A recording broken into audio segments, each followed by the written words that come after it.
Crypto currency की कीमत में एक गिरावट देखने को मिली है और इसके पीछे मुख्य कारण है रशिया और यूक्रेन के बीच में बढ़ता हुआ तनाव। यूएसए के प्रेसिडेंट जो बाइडेन साहब ने यह स्टेटमेंट दिया है कि व्लादिमीर पुतिन की सेना कभी भी यूक्रेन पर एक सरप्राइज अटैक, एक प्रकार से हमला कर सकती है और इसकी इम्पैक्ट हमारे देश में भी हमें महसूस करने को मिलती है, क्योंकि भारत ने, हमारा जो डिप्लोमेटिक स्टाफ है उनको कहा है कि आप यूक्रेन छोड़कर वापस आ जाइए। हमारे कुछ 20,000 जितने नागरिक जो हैं वो यूक्रेन में रहते हैं, आई एम श्योर इनको भी इवैक्यूएट करने की कोशिश जो है वो सरकार करेगी, क्योंकि शनिवार रविवार की बात करें तो ये जो दोनियात्स्क नाम का रीजन है, यहां से हमें शेलिंग और बॉम्बिंग की खबर मिल रही है।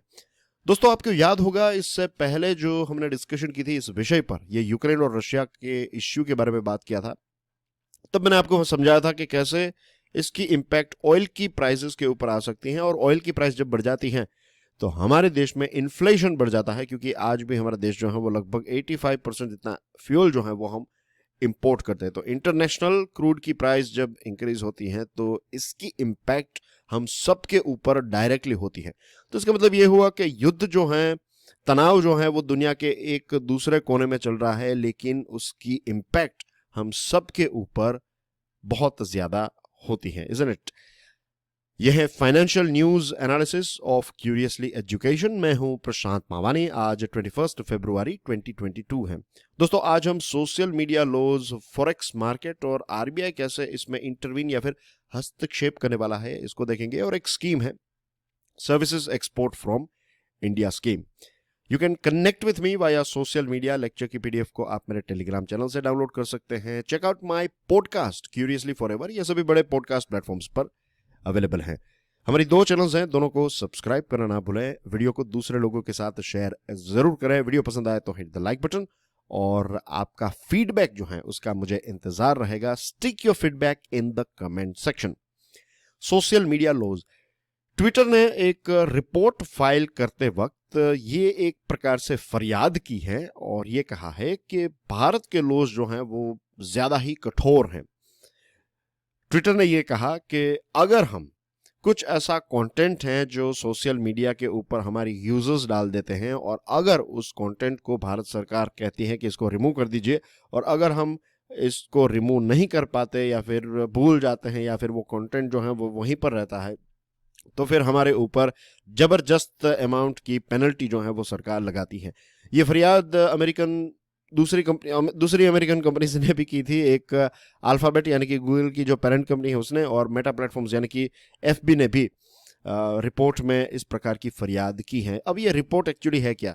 बेसिकली यूएसए में ऐसा है कि अगर कोई पब्लिकली ट्रेडेड कंपनी है तो उनको हर साल एक रिपोर्ट फाइल करना रहता है उनके फाइनेंशियल परफॉर्मेंस का। तो इस फाइनेंशियल परफॉर्मेंस के रिपोर्ट को सबमिट करते हुए उस रिपोर्ट में उन्होंने ये चीज़ें, ये 3 बड़ी अमेरिकन कंपनीज ने ये चीज़ें मेंशन की हैं। ट्विटर ने ये भी कहा है कि फीचर फोन्स जो हैं, जो नॉर्मल कीपैड वाले फोन्स आते हैं, इनका यूसेज और जो इंटरनेट का एक्सेस देश के अलग अलग कोनों में न होने की वजह से ट्विटर का जो बिजनेस है उसके ऊपर, खास करके उनका जो मोनिटाइजेशन प्रोस्पेक्ट है जहाँ से पैसे मिलते हैं, तो इसके ऊपर एक उनको इम्पैक्ट देखने को मिलती है, क्योंकि एंड ऑफ द डे ये जो सोशल मीडिया नेटवर्क्स है उनका सबसे बड़ा सोर्स ऑफ इनकम जो है वो है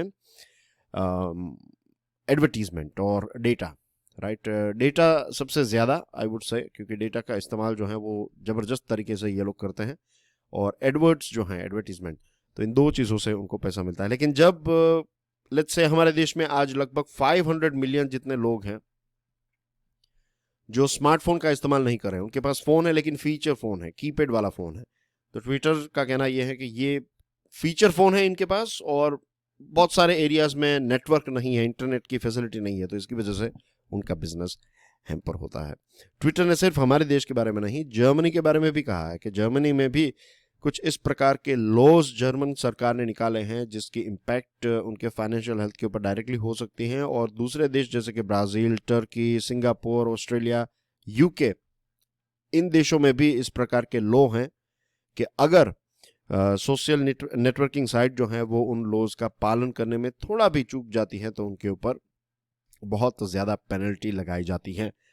हमारा एक बिल आने वाला है, proposed personal data protection bill 2019, और इस बिल में एज यू नो हमने इससे पहले भी इसके बारे में डिस्कशन की है कि इसमें हैवी पेनल्टी, अगर आप इसको सरकार की गाइडलाइंस को या फिर सरकार ने जो आदेश दिया उसको फॉलो नहीं करते, ये बिल में जो लिखा है उसको फॉलो नहीं करते, तो आपके ऊपर हैवी पेनल्टी जो है वो लगाई जा सकती है। नाउ द थिंग इज, इसकी एक और अपडेट देना चाहूँगा। खबर ये भी आ रही है कि सरकार जो है वो अब इस बिल को ड्रॉप कर देगी, क्योंकि लगभग 2017 से इस बिल को बनाने की कोशिश चल रही है। एक कमेटी भी सरकार ने गठित की थी, फिर कमेटी ने 1 साल तक सभी स्टेक होल्डर्स के साथ कंसल्टेशन किया, बातचीत की और फाइनली अपने सजेशंस दिए। फिर सरकार ने कुछ सजेशंस को माना, कुछ को ड्रॉप कर दिया और फिर इसको पार्लियामेंट्री स्टैंडिंग कमेटी के पास भेजा गया। इसके ऊपर डिस्कशन चल रही है और अभी भी इसमें फाइनलाइजेशन कुछ नहीं हुआ है। और सरकार का कहना यह है कि पिछले कुछ सालों में 2017 से लेकर 2022 की बात करें तो ये 5 सालों में इंटरनेट में और जो प्रोडक्ट्स और सर्विसेज हम यूज़ कर रहे हैं तो इसमें एक बहुत बड़ा बदलाव देखने को मिला है, एक नई पैटर्न देखने को मिली है। तो इस नई पैटर्न के हिसाब से नए बिल को सरकार इंट्रोड्यूस कर सकती है और ये पर्सनल डेटा प्रोटेक्शन बिल 2019 जो है इसको ड्रॉप किया जा सकता है। इसकी जगह पर एक नया बिल जो है वो सरकार ला सकती है। ऐसी एक खबर मैंने न्यूज़पेपर में पढ़ी थी, वो मैं आपके साथ शेयर कर रहा हूँ। It has also propose to term social media companies as publishers.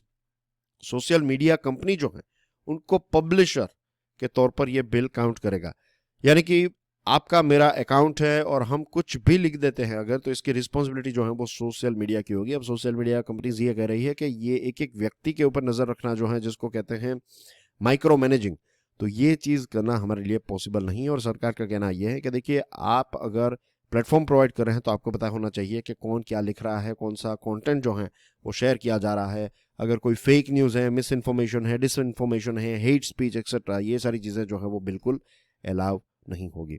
तो देखते हैं आगे इसमें क्या होता है। एक बहुत ही इंटरेस्टिंग टॉपिक के बारे में बात करते हैं, फॉरेक्स मार्केट के बारे में। तो ये उस फॉरेक्स मार्केट के साथ जुड़ा हुआ है, लेकिन आज फॉरेक्स मार्केट कैसे काम करती है उसको नहीं समझेंगे हम। आपको ये समझना है कि आरबीआई जो है वो कैसे इसमें हस्तक्षेप करती है, या फिर कैसे आरबीआई जो है एक पॉजिटिव स्टेप उठाती है। पढ़िए ये क्या लिखा है। RBI is expected to set up its intervention in the foreign exchange market to prevent wild swings in the rupee's value amid simmering geopolitical tensions on the Ukraine front. अब एक interesting topic को समझते हैं, right. अब देखिए, crypto currency जो है उसकी कीमत ड्रॉप हुई तो लोग क्या करेंगे। क्रिप्टो करेंसी अगर ड्रॉप हुई है तो इसका मतलब यह है कि लोग जो है वो क्रिप्टो बेचकर डॉलर्स वापस ले लेना चाहते हैं, राइट। डॉलर्स अपने पास आ जाएंगे तो डॉलर जो है उसका सर्कुलेशन कम हो जाएगा। और डॉलर क्योंकि मार्केट में लेट्स से कि $100 थे, अब 10 लोगों ने अपने क्रिप्टोज को बेच दिया और 100 में से $10 जो है ये लोगों के पास आ गया लेट्स से, तो मार्केट में कितने डॉलर रहेंगे? 90। फिर कोई दूसरे देश में जिसने इन्वेस्ट किया तो वो भी अपने इन्वेस्टमेंट वापस ले लेगा और इसमें से $10 जो है वो निकाल लेगा कि भाई हमें हमारे डॉलर्स अभी चाहिए, मेरे अकाउंट में डॉलर आ जाए, I would be more than happy, मुझे ज़्यादा प्रॉफिट नहीं कमाना है। और ऐसा क्यों करेंगे लोग? क्योंकि अभी रिस्की एनवायरनमेंट है। तो रिस्की एनवायरनमेंट है, कभी भी ये युद्ध जैसी सिचुएशन है, दूसरे इश्यूज की वजह से लोग अपने पैसे वापस खींच लेंगे, तो सभी जो है वो डॉलर्स ले लेंगे। तो इंटरनेशनल मार्केट में डॉलर की क्वांटिटी कम हो जाएगी, राइट, क्वांटिटी। और क्वांटिटी कम होगी इसकी, तो जैसे किसी एक प्रोडक्ट की होती है, जैसे एक क्लास में अगर 10 बच्चे हैं और आपके पास 2 चॉकलेट है तो फिर आपको कंपटीशन रखनी पड़ेगी कि जो सबसे बेस्ट होगा उसको वो चॉकलेट मिलेगी। लेकिन अगर आपके पास 10 बच्चे हैं और 10 चॉकलेट हैं तो फिर वो उसको इजीली डिस्ट्रीब्यूट कर सकते हैं। तो जब चॉकलेट कम है आपके पास तो उसके लिए कंपटीशन होगी, हर एक बच्चा जो है वो उसके पीछे भागेगा। तो वैसा ही अगर डॉलर जो है उसकी क्वांटिटी कम होगी तो डॉलर की प्राइस क्या होगी, उसकी वैल्यू इंक्रीज होगी। तो ऐसी सिचुएशन में आरबीआई क्या करेगी, आरबीआई जो है अपने पास जो फॉरेक्स उनके पास है, जो डॉलर्स आरबीआई के पास है, आरबीआई इसका फ्लो बढ़ा देगी। आरबीआई मार्केट में डॉलर्स को लॉन्च करेगी। तो डॉलर्स एक तरफ कम होते जा रहे हैं because of this let's say crypto currency only. सिर्फ एक कारण नहीं है, लेकिन समझने के लिए आप इस एक कारण को पकड़ लीजिए। तो आरबीआई जो है वो इसका फ्लो बढ़ा देगी, तो क्वांटिटी जो है वो वैसे ही रहेगी और रुपी की वैल्यू जो है वो और ज्यादा नहीं गिरेगी। अब एक्सपोर्टर्स के लिए तो रुपये की वैल्यू गिर जाए वो अच्छी बात है। मैं समझाता हूं कैसे। मान लीजिए आप एक एक्सपोर्टर हैं, आप कोई एक चीज आपकी बेच रहे हैं, आप एक खिलौना बेच रहे हैं लेट्स से, और इसके बदले में आपको $1 में ये इंटरनेशनल मार्केट में आप एक खिलौना बेच रहे हैं। ओके, तो अभी अगर रुपये की कीमत जो है वो 75 रुपीज है, अब देखिए पार्डन, डॉलर की कीमत जो है वो 75 रुपीज है, तो आप एक खिलौना देंगे तो बदले में आपको $1 मिलेगा। ये डॉलर आप लेकर बैंक में जाएंगे तो बैंक आपको 75 रुपीज दे देगी। ठीक है, अब रुपये की कीमत जो है वो कम हुई, लेट्स से रुपये और ज्यादा गिर गया और रुपये की कीमत 80 रुपीज हो गई, तो क्या हुआ कि उसी $1 के बदले में आपको ₹5 ज्यादा मिलेंगे, 85 रुपीज, इजंट इट? तो ये एक्सपोर्टर के लिए अच्छा है कि उसको डॉलर मिलेगा, जिसके पास हाथ में डॉलर आएगा उसका फायदा रहेगा अगर रुपये की कीमत कम हो रही है तो। लेकिन अगर आप एक इंपोर्टर हैं, अगर आप चीजों को इंपोर्ट करते हैं तो क्या होगा? लेट्स से ऑयल, तो पहले 1 लीटर ऑयल के लिए मान लेते हैं, यही खिलौने वाला एग्जांपल, आप 75 रुपीज देते थे और फिर डॉलर आप लेते थे और फिर डॉलर जो है वो देते थे कि ये लो आपका $1 और मुझे 1 लीटर ऑयल दे दो। लेकिन अब आपको 80 रुपीज देने पड़ेंगे तब आपको $1 मिलेगा। तो इंपोर्टर जो है उसके लिए एक खराब न्यूज है, एक्सपोर्टर जो है उसके लिए अच्छी खबर है जब रुपये ड्रॉप होता है तब। और इन्वेस्टर्स जो है उनके लिए भी ये एक बुरी खबर है। आपने मान लीजिए कि डॉलर्स जो इन्वेस्ट किए थे, मान लीजिए आपने $1000 जो है वो मार्केट में इन्वेस्ट किए थे। आई एम श्योर अब आपको समझ में आ गया होगा ये पूरा कि भारत में जब इन्वेस्ट किए तो उसकी कीमत थी 7500 रुपीज, राइट? टोटल इतने में 75,000 रुपीज इसकी कीमत थी, और अब रुपये की वैल्यू जो है वो कम हुई है। तो आपको वैसे अगर आप निकालेंगे तो आपको लगेगा कि आपको 80,000 मिलेंगे, लेकिन ओवरऑल इसकी वैल्यू जो है वो कम हुई है ना। भले ही आपको कैश में ज्यादा पैसे मिलेंगे लेकिन इन्वेस्टमेंट के पॉइंट ऑफ व्यू से भारत जो है वो सही नहीं रहेगा, क्योंकि उसकी करेंसी जो है वो वीक होती जा रही है। तो भले ही हाथ में थोड़े ज्यादा पैसे आ जाए लेकिन उसकी वैल्यू भी मैटर करती है। $1 की नोट आपके हाथ में है तो 80 रुपीज है, तो you can understand. I hope ये चीज क्लियर है। Moving on to next item, services export from India scheme. Exporters जो हैं उन्होंने ये कहा है, मीन्स एक काउंसिल है एक्सपोर्टर्स का, सर्विसेज एक्सपोर्ट प्रमोशन काउंसिल, तो ये अब एक स्कीम के ऊपर काम कर रहा है और एक्सपोर्टर्स जो हैं वो ये सजेस्ट कर रहे हैं कि कोविड-19 से प्रभावित कुछ सेक्टर्स जैसे कि हॉस्पिटैलिटी, एविएशन, टूरिज्म, तो इन क्षेत्रों को, ये क्षेत्र जब सर्विस को एक्सपोर्ट करते हैं तो उनको 10% जितना इंसेंटिव मिले, ताकि जो रेट उन्होंने जीएसटी पे किया है तो वो जीएसटी का रिफंड एक प्रकार से उनको मिल जाए। इसी चीज को लेकर सर्विसेज प्रमोशन एक्सपोर्ट काउंसिल जो है वो एक नई स्कीम के ऊपर काम कर रही है। जो अभी स्कीम चल रही है उसमें 3 से 5% जितना रिफंड मिलता है, और नई स्कीम जो है उसमें 3 से 10% जितना रिफंड मिलेगा। इस स्कीम के ऊपर काम चल रहा है। सर्विसेज एक्सपोर्ट प्रमोशन काउंसिल के जो चेयरमैन है सुनील एच तलाटी, तो उनका कहना यह है कि we are working on sector wise benefits for 12 champion sectors and will soon submit them to the government. ये एक्सपोर्ट प्रमोशन काउंसिल जो है वो इसका ड्राफ्ट तैयार करके फिर सरकार को प्रपोजल देगा, फिर सरकार देखेगी कि इसको पास किया जा सकता है या फिर ये डिमांड जो है उसको फुलफिल किया जा सकता है या नहीं। लास्ट ईयर सरकार ने 10,000 करोड़ जितने पैसे जो हैं वो रखे थे, और जितने भी सर्विसेज को इंसेंटिव्स या फिर उनकी जो उन्होंने जो टैक्स पे किया है तो रिफंड के लिए सरकार ने 10,002 करोड़ रुपीस रखे थे। और काउंसिल जो है उसने प्रपोजल रखा था और कहा था कि रिफंड्स में ऐसा होता है कि स्मॉल एंड माइक्रो एक्सपोर्टर्स जो हैं तो उनको कुछ 7% जितना वापस मिल जाता है, और ये जो लार्ज कंपनीज हैं, बड़ी कंपनीज हैं, तो उनको 4% जितना वापस मिल जाए। तो इसके बारे में एक प्रपोजल जो है वो रखा था। इसी के साथ इस काउंसिल का कहना यह भी है कि हमारे देश में क्योंकि आपको वापस ये टैक्स जो है वो ज्यादा टैक्स वापस नहीं मिलता है, हमने देखा कि 3 से 5% की ही रेंज है, तो आपकी सर्विस जो है वो थोड़ी महंगी हो जाती है, और बहुत टफ कंपटीशन भी है। Philippines, Cambodia, east Africa, south Africa जैसे कुछ साउथ अफ्रीकन देश जो हैं, तो यहाँ के देश जो हैं वो इंटरनेशनल मार्केट में अपनी सर्विसेज जो हैं वो एक चीपर रेट में दे रहे हैं। हमारी सैलरी की बात करें तो सैलरी में भी कुछ 20% जितना डिफरेंस होता है, हम जो सैलरी पे करते हैं और जो सैलरी कैम्बोडिया और फिलीपाइंस और इन देशों में पे की जाती हैं।